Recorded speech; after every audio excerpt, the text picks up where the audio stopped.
Você sabe como estudar matemática? Se não sabe, vem comigo e me acompanhe nessa jornada.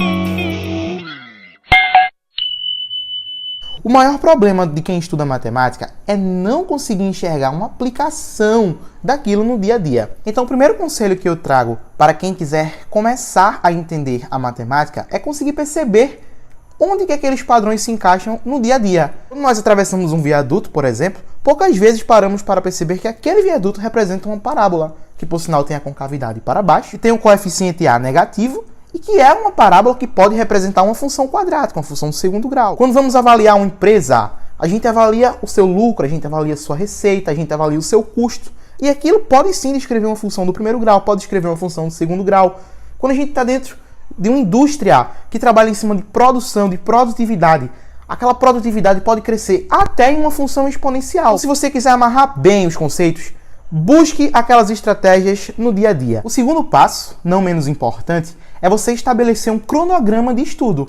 Um aluno que é organizado, que mantém um cronograma de estudos, ele vai com certeza se planejar de forma gradativa. Ele começa então a construir alguns pilares e esses pilares farão com que a sua construção fique sólida com o passar do tempo. Eu tive um professor no ensino médio que ele sempre dizia que matemática é tijolo sobre tijolo.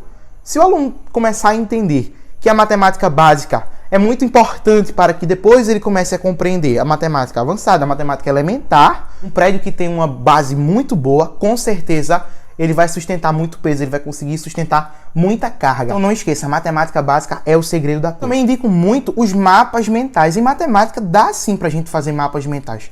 Por exemplo, se a gente pegar o assunto de geometria espacial, a gente começa logo destacando os poliedros. Então a gente coloca lá, olha, poliedros, vários edros, tem a ver com face. A gente consegue chegar no octaedro, no dodecaedro, no icosaedro e assim sucessivamente. A gente consegue construir e organizar as nossas ideias. Quando a gente começa a discutir, então, os prismas, as pirâmides, os cones, tudo vai ficando mais fácil. Você vai conseguindo abrir alguns leques, você vai destacando algumas expressões.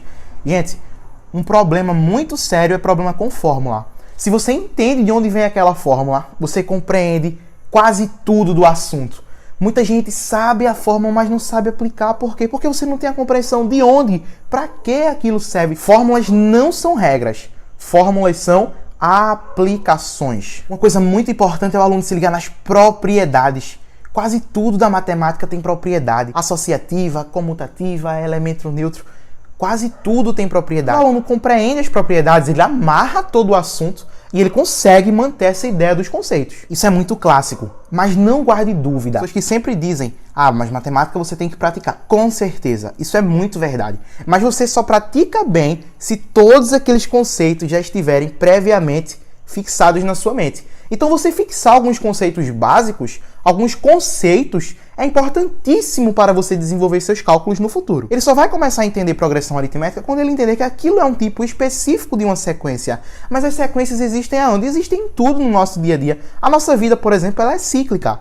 Vou dar aqui agora uma dica para quem quer começar a estudar matemática hoje. Operações básicas da matemática, as 4 operações, expressões numéricas, expressões algébricas, potenciação, radiciação, dízima periódica, muito importante você entender as dízimas periódicas, os conjuntos numéricos, natural, inteiro, racional, irracional, real, complexo, lá no 3º ano, né, em especial.